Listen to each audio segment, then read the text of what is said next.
Hi, I'm Lisa Hayden with Channel 6 Central Kentucky TV, Community Focus on Washington County. And today we have as our guest Paula Rutledge, who is a senior volunteer specialist with the American Red Cross. Welcome, Paula. Thank you. Great to be here. Yeah, I'm so glad you could be here. And you know, it was very nice of you to be here the other night when we had the volunteer meet and greet at the Washington County Public Library. Yes. Yeah, it was a great event. The library, by the way, is beautiful and very hospitable. It was great location, great venue, and it had a pretty good turnout. It was very exciting. Yeah, yeah. Well, you know, having served on the board when we had boards for the Red Cross, you know, we were always in need of volunteers. I mean, you can't get enough, can you, Paula? You cannot. You know, about 95, I think it is, % of our workforce are volunteers. So we literally cannot complete our mission without them. Yeah, yeah. And so, Paula, of course, my concern has been getting volunteers to do the local fires? The local fires, but what do you call that? We call that DAT, and that stands for Disaster Action Team. Right. And those are the specially trained volunteers who actually respond on the scene of the event while it's happening, sometimes while it's still burning or whatever, and provide assistance to the families right there on the scene. And as you know, you never know when those kinds of things are going to happen, so it could be the middle of the day, could be the middle of the night. And so we call those DAT team members, and they're fairly specialized group of folks who, like I said, respond right on the scene and make sure that family starts their journey to recovery as quickly as they can. Yeah. And as you know, we've been kind of lacking DAT members in this area. Well, that's exactly right, and we've had to have, you know, responders come, DAT team members come from, you know, Marion and Nelson counties and to beyond. Our fires and beyond. Right. We've had some come from Shelby County down here to work fires. So obviously having local folks to help their neighbors is the better plan. Yeah. And you know, there's nothing like neighbors helping neighbors. There's nothing like a familiar face showing up on those tragic scenes. And it's just a whole different comfort level when it's someone local who responds. So there's more reasons to have local folks than just the convenience. Yeah. So it's something we're trying to build here. We appreciate the work you've been doing, trying to help us build a team down here. Well, you know, we don't have that many home fires, but you know, if you have a lot of volunteers, you might only have to go out one time a year for that matter, you know? Absolutely. And so I think maybe last year we might have had 6 home fires for the Probably year. Around that. I don't have that data, but I would say that's fair easily. So you're exactly right. When you have a team, and that's another thing, we don't ever send a volunteer out on their own. They always go as part of a team. Yeah. That's for safety's sake, for convenience, for a lot of reasons. And so the more people you have, you spread the love. Yeah. The more that you've got to call upon. And you know, I hear people all the time say, well, I can't know that I'm always going to be available. Well, of course you can't. Nobody can. Yeah. So that's why you need a whole cadre of people that you can call upon and say, hey, I've got a notification of a fire. Can you go with me? Yeah. And so yeah, we know that people have lives. And then of course, so that makes it better when you've got other people, you know, several you can call on. And then Paula, when someone goes to the scene of a family fire, What do they do? Yeah, it's pretty exciting, actually. I was explaining it to some folks Monday night, and they were just really fascinated. Of course, I'm going through the training too. So, you are. I was just getting ready to start with yeah, training. And Margaret Goatley and Greg Goatley, who've been on the board with me for long, you know, they're going through the training as well. Yeah. Yeah, and training is the first step. We don't ever send anybody out who's not been completely trained, and all of our training is free. Much of it, as you know, is self-study online, so you kind of do that at your own pace, your own convenience. And once you get that training done and you respond on the scene, those DAT members who go on the scene, they are responsible for taking care of what we call the client's immediate disaster-caused needs. And what you think of immediately is food, shelter, clothing. Do you have a safe place to stay tonight? Do you have, I say, clean underwear to put on in the morning when you get up? And do you have something to eat? And so what happens is when they arrive on the scene, they interview the folks who are, we don't like to call them victims, we like to call them clients. You interview the folks and get a good feel for what their needs are. You enter all that information into the computer, into a website, and that, based on the information you provide, determines how much money they need to meet those needs. And it preloads what's basically a debit card. It loads that amount of money on the card that you hand to them right there on the scene. So if they need to go to a motel, they can use it that way. If they need to go get something to eat, if they need to go buy clean underwear, if they need to just simply put gas in the car so that they can function, they have what they need to do that right there on the scene. Then the next day, that client case is passed off to a caseworker. And that caseworker then will pick that up and work with the clients on their longer term recovery needs. So you have DAT responders who go on the scene, and then you have other volunteers who don't go on the scene, but they're just as vital because they, from their home via computer and telephone, work with the family from that point forward and work with them on getting them back on the road to recovery. The goal is to get their lives back to some form of normalcy as quickly as you can. And so there's lots of opportunities. You know, if the folks out there like that excitement of going on the scene, that's great. But if they can't do that, but they'd still have a heart for helping, they might want to think about being a caseworker, because that's kind of a virtual opportunity that's just as important. Of course, yeah. So there's a lot of opportunity. So then a caseworker wouldn't go on the scene. They could write from their home. So if they're, I mean, if they don't, you know, or if they're homebound or for any reason it's just more convenient for them to work from their home, then what do they like? Refer them for other services that are in the community and stuff? They do. They'll kind of help assist where they are and what their needs are, and they will basically, when people experience a fire, particularly if it's a bad fire, they're a little traumatized, as any of us would be, and they're not thinking clearly, and they're not thinking about what they need. And you know, that calming voice to say, okay, did you lose your driver's license? Did you lose your Social Security card? Some of those things. Okay, so we need to kind of prioritize what we're going to replace. Did you lose any medication? Did you lose your eyeglasses?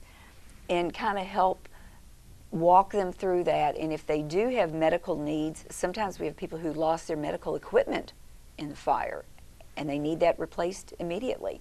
So then they would refer them to some of our health services volunteers who then would work with them on strictly their health needs. If they're particularly traumatized, maybe they need to be referred to some of our mental health volunteers to kind of help work with them through that trauma. So there's a lot of resources, and then once they kind of begin going down there, then they can say, okay, let's look and see what resources are available right there in your community that can help you. And the good thing about that is, once again, the whole community can come together and help those people. Again, it's that neighbor helping neighbor community helping community. And so it's a combination of those two things together that makes for really good casework. Yeah, yeah. Well, you know, you don't even think about those things. Oh gosh, you know, my driver's license, social security card, eyeglasses have all burned up, or even getting in touch with your insurance agent, or did you have, you know, your home insurance, or your, I know when we had a fire up above me this past year, and the family just barely got out of the house, and with nothing, and so you know they were renters, and they did not have renters insurance, and you know, so you know when you first meet, like you say, the caseworker talking with you, well, you know, let's turn this into your insurance, or you know, but there's just so many things to think about. So that's good that there's a caseworker, I guess, reminds you of all those things. Well, you know what I always say is that caseworker is helping to think clearly while they're not. Yeah. I know in a larger operation, it was our flood operation that we last had in 2010, and I worked with some of the clients, and you know, they said, well, I just don't think there's anything that you know I need that you can do for me. And I immediately started talking about, well, was this affected, was that affected, and they go, oh gosh, I hadn't thought of those things. So it's really that calm voice to help think of things, think clearly again when they're not, and really help bring them back around to a steady state, particularly if they have children. And it's not that we treat those families any different, but when they have children, it's really important for children to get back to normal operations as quickly as possible. So you know, kind of keeping that in mind, that we need these children. We need them back in school. We need them. We work a lot with family resource centers and other resources, local resources, to kind of make sure that that family's moving forward as rapidly as they can. I don't know of us having any caseworkers in this county, Paula, that I'm familiar with. You mean Red Cross caseworkers? I'm not familiar either, so certainly. But we do have a team. There's a team called Kentucky Region Casework Team, and they're all across the state because they're virtual and working from home. They could be anywhere. So those cases are passed off to the casework team, and then they are assigned to a caseworker. So you're right, the caseworker they're talking to might not be here in Springfield. It'd be great if they were, but they may not be. They could be anywhere. Yeah. And that's the good thing about virtual opportunities, is when you do it from your home, you could be doing it for anybody.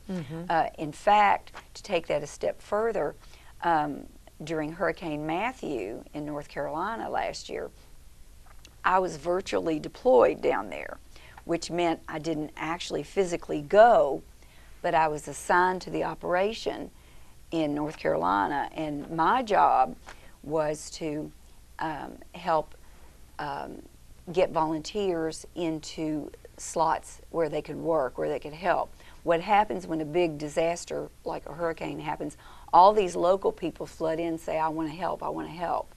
And so it takes a lot of effort to quickly get those people lined up into a job. And so I had a website where I went and I could see all the people who had said, I want to help, and then I could see all the jobs that needed filled, and I tried to match those people with a job they could do. So think about the money saved by not having to fly me to North Carolina and put me up in a motel for 2 weeks and so forth, and whereas I could do the same job from my home via computer and phone. So, and we actually kind of explored that began that during Louisiana flooding, where caseworkers from Kentucky were assigned virtually, and they worked with the clients. That's when they first began working on that, and it works. So that's pretty exciting. That is. Pretty that really exciting. is, yeah. Yeah, it was a lot of fun talking to the folks in North Carolina, you know, and I know one guy I talked to, I said, well, we really need somebody who can drive damage assessment people around who knows the community, you know, and knows the streets, knows the areas, and can, you know, drive the damage assessment folks around. And this gal I was talking to, she said, "Honey, I'm a taxi driver." She said, "I can get you anywhere you want to go." And I said, "Well, that's great. Can you work all day next Wednesday?" And so it was kind of fun doing that. So there's a lot of different opportunities with Red Cross to deploy, absolutely, and to work from home as well. And I wanted to mention about the training. The good news about the training is the training that you take to be a DAT member will also work if you have a larger disaster in your area. Let's say that we have a huge ice storm that affects Washington County. Which we did have, as Which you well know. happens, that's right. And you need to open a shelter and manage a shelter for a matter of days or even weeks. You need people who are trained in shelter work and some of those things.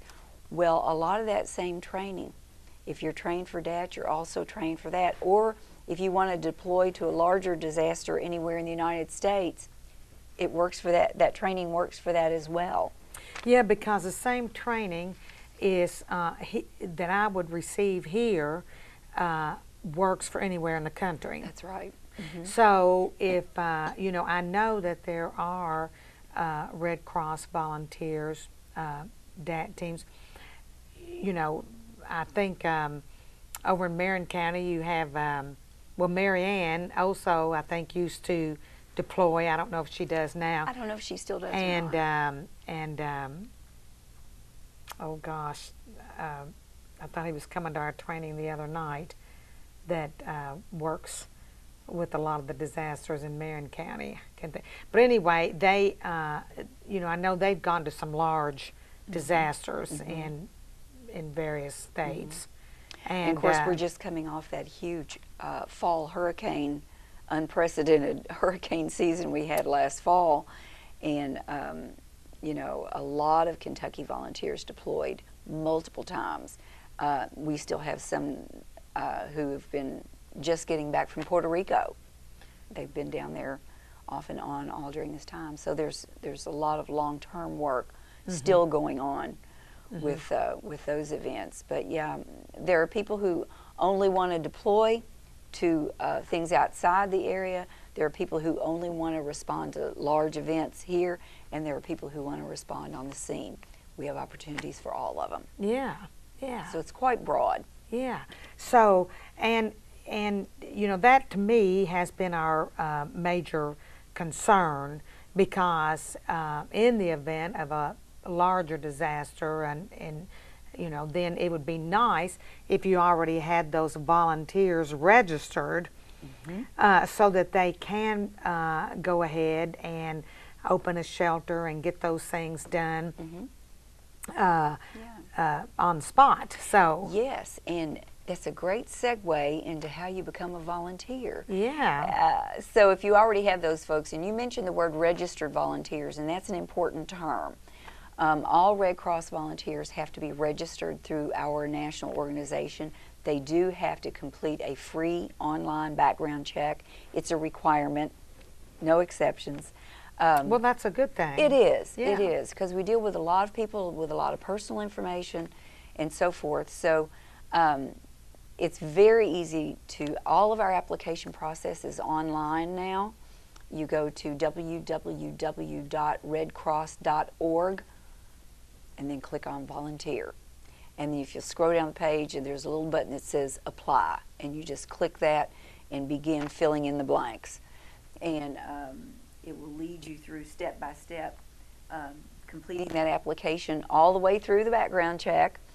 And then after that's all complete, then it will go into the system where it's passed off to somebody like me, a volunteer specialist, who then picks it up, reviews it, makes sure it's all complete, and then I actually contact the volunteer candidate, talk to them about what they're interested in, what they want to do, what their skills are, what their previous experience is, what their time is available, their flexibility, kind of talk to them about all those things, and then I refer them on to the department of their choice, which might be disaster services, could be blood services, could be service to the armed forces. It just depends on what their particular interest is. So a lot of flexibility and a lot of opportunity. A lot of things you can do from home. Some people love to get out in the community and meet other people. We've got opportunity for that. Some people really either must or just like to stay in their own home. We have opportunity for them as well. Yeah. So now, Paula, when you get online and register, and then you say you contact them after that, then and they start the training process, how, you know, is all of it online with the disaster The service? training? Not absolutely. Everything you need to get started, yes. There are our training is just so broad. There are lots of additional trainings you can take besides the required ones. So a lot of those, they will offer them classroom. And some people prefer that environment, even for some of the basic classes. Some people prefer the classroom environment with other students and a live instructor where they can ask questions and hear other people's perspective. And so they do offer those around the state. And that's kind of as needed. You know, if you had a group of folks down here who wanted to have a specific training, then our disaster program manager for this area, Vicki Ledford, would be delighted to bring a training down here. Or they offer a variety in Lexington, Louisville, and other locations as well. I know they're planning to have an emergency vehicle training class at my office in Frankfort at the end of February. Our big emergency response vehicles, you may have seen them on TV or seen them live. I know you saw one Monday night. We call them ERV, that stands for Emergency Response Vehicle. But they're basically big feeding trucks. They look like ambulances, but they're basically for mobile mass feeding, mobile feeding. You do have to take special training to be able to drive one of those. And so taking your ERV certification class is a requirement. You don't have to have a CDL. I get asked that all the time. You do not have to have a CDL, but you do have to have the Red Cross ERV class. So they're offering that in Frankfort on the 24th. And people will come in from all over the state to take that. Okay. Because ERVs are kind of spread all over the state. So they'll come in from many areas to take those. So yes, there is opportunity for classroom training or online, either one. And so, like, generally, how long does it take to get through the trainings for the disaster? Oh, that's a great question. And much of it depends on the individual, how quickly they are. I've seen volunteers jump in and take class after class after class and get all of that online training completed in 2 days, you know. Others spread it out. They'll do a class today, they'll do another one next month, and so forth. But here's the thing. If you're interested in being a DAT responder, you'll go in as a trainee, which simply means you're still in your training process, and when you go out, you'll be shadowing or going with a more experienced DAT member. And you'll do that so many times until your comfort level is to the point where you're ready to not be a trainee anymore, but go out as a leader. So it really depends on the individual, but you can go ahead and get on that trainee shadowing process even before your training's completed. So I think there's 5 what they call core classes that you have to complete right off the bat, and then after that it's kind of based on what areas you're interested in expanding into, and it's very broad. There's training for just loads of stuff with Red Cross. Government liaison, working with community partners, in-kind donations, fundraising, public affairs, you know, just lots and lots of directions you can go, and there's training for most all of it. So it really, this is what I always tell volunteers right off the bat, take as many different training classes as you can. even if the only thing you learned in that class was that you never want to do that job. I've taken plenty of them that when I walked out, I said, well, I understand it. I understand why it's important. I understand how it fits into the big picture of the whole operation. But I know I don't ever want to do that. So it's really good. The more training you take, the better you understand how an operation works, and the better you'll feel about where you fit, what works for you. Because I've had lots and lots of trainings that all I learned from it was how it fit the big picture. I didn't walk away going, man, I love this. But on the other hand, I've taken plenty that I did walk out going, I love that. I want to do that. So there's not only opportunities for disaster response, but or blood services, because we have a really good blood service volunteer organization here in our county. So we're very proud of that, and the people that work with the blood drives. So but you're saying too that you might want to do something like just raise monies for the Red Cross, or I mean, you named several different things. That was just like the caseworker thing, and so there's just sounds like just a whole gamut of there's opportunity. A lot of things. There's positions with service to the armed forces to support our military. That's a virtual opportunity, and that's with assisting families with emergency communications. You may not know that Red Cross is the emergency communications vehicle for the armed forces worldwide. If what that means is if a service person anywhere in the world or their family here at home has an emergency and they need to make contact or whatever, they have to go through Red Cross to do that. And there are 2 call centers, well, 3 technically, in the world, and one of them is in Louisville, Kentucky. And so they use caseworkers they use volunteers for that to make some follow-up phone calls. So you do that with a telephone and a computer in your home, because you might be dealing with someone anywhere in the world. And what happens with that is, if, let's say, this is a pretty typical example, a family here at home has a medical emergency. Grandpa's had a stroke, whatever, and they need to contact the service person and either let them know or get them home, try to get them home.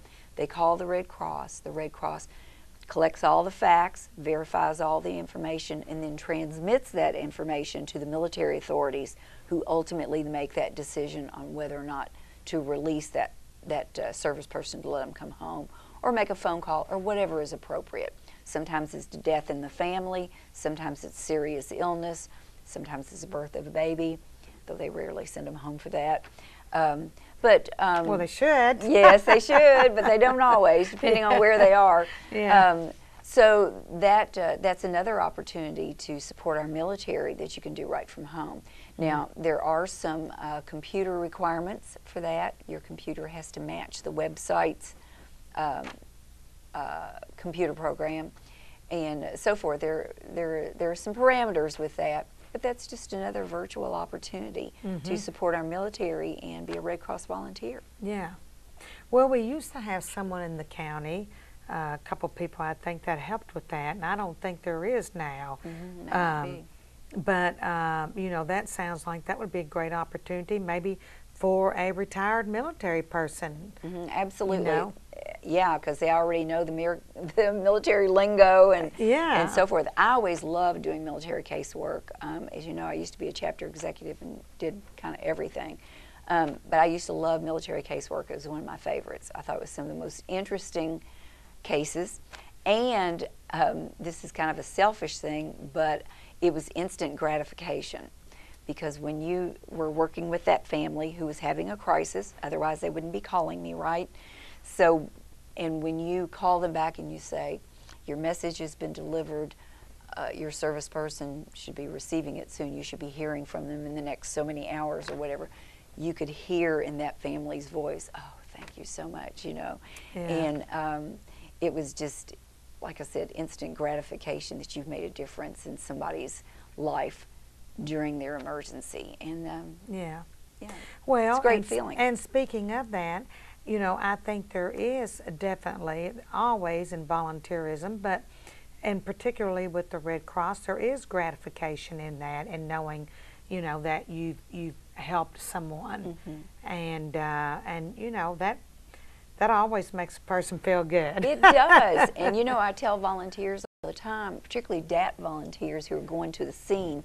I can remember, of course, you usually have to park your car away from the scene because they've got it blocked off with usually it's fire trucks, police trucks. Sometimes it's gas company, utilities company, and so forth. And I remember this one scene, I had to park about 2 blocks away, and as I was walking toward the scene, I passed the police officer and the gas company guy and on and on. And all of them, I felt like a celebrity. They were like, oh, are you the Red Cross lady? The Red Cross lady's here, you know. And as I went down the aisle, I was like, golly, who would not want to do this? You know, this is great. And of course, then the fireman took me over and introduced me to the family, and I was able to work with them right there on the scene and get them taken care of. But you're right. I mean, there's a little selfishness here. Yeah. That's a great feeling. It's a great feeling to know that you've helped somebody. Yeah. And I told our volunteers one time, I said, if you're not going on the scene, you're robbing yourself of a blessing. Yeah. And because there's no blessing like helping somebody else. And I can't tell you how many times I have talked with people who have said, you know, I don't know what I would have done without the Red Cross. You know, they responded to a fire. I had a home fire, and you know, it's a wonderful feeling to you know, to realize, you know, how important the Red Cross is, and as you said, 95% is made up of volunteers. And Paula, speaking of that, because this is a question, you know, I always get, so I have to bring this up, is you know, well, the Red Cross doesn't give, you know, the money goes for administration and not for the needs of the family. 91 cents of every dollar goes to direct service. Thank you. Admin is right at 9%. Okay. And that's everything from our national headquarters down. And we're very proud of that because it's a very good number. But yeah, we have very low admin costs. Yeah. Very low. Yeah. Well, that's good to know because I'm always having to dispel. I know that myth, and that, you know, I know in the past there have been some difficulties with that. But still, I was on Facebook or something the other day, and there was something, you know, and I was just so aggravated. So, you know, I just think we need to make that clear on Channel 6 to our public that 91% of every dollar goes to direct services. Direct services. That's right. And you know, that's another volunteer opportunity that you just brought up. We have volunteers who volunteer in public affairs and communications, and they tell the Red Cross story, just like you've just done, in their communities. And they are people who work with social media, or maybe they just like photography and they like to take photos and document things. We have volunteers who do that as well. Well, that's great. Yeah. Maybe I ought to get into that part of it. That'd be fun. We also have volunteers who recruit other volunteers. They set up I think I've already been doing that. You have been. You have been. I think I've been kind of like you. I've had a little bit of everything. Yeah. But you know, a lot of times they'll like set up a booth at a local event and have volunteer information and recruit. And I really want to mention quickly our home fire campaign. That's our free smoke alarm installation program, and that is everywhere, nationwide. And we install free smoke alarms into folks' homes who need them, and do a little education with them about fire safety, help them develop a personal fire escape plan, and so forth. And we're in our third year. It's a 5-year program. We're in our third year.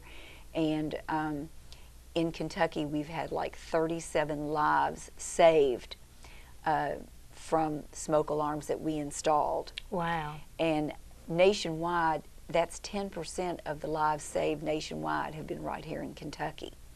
So we know it's working.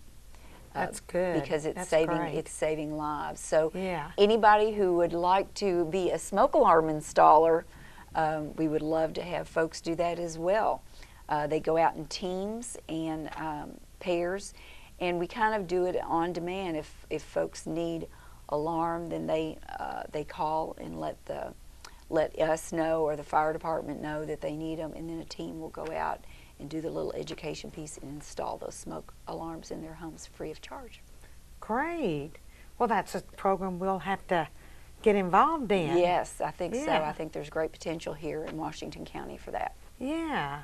Yeah. Well, thank you, Paula, for being on here today. Sure. And again, if someone is interested in volunteering, then they can. Now, what if they're not? Okay, first of all, they can get online and fill out the volunteer form at www.redcross.org. Okay, but if they're not computer savvy, is there an option?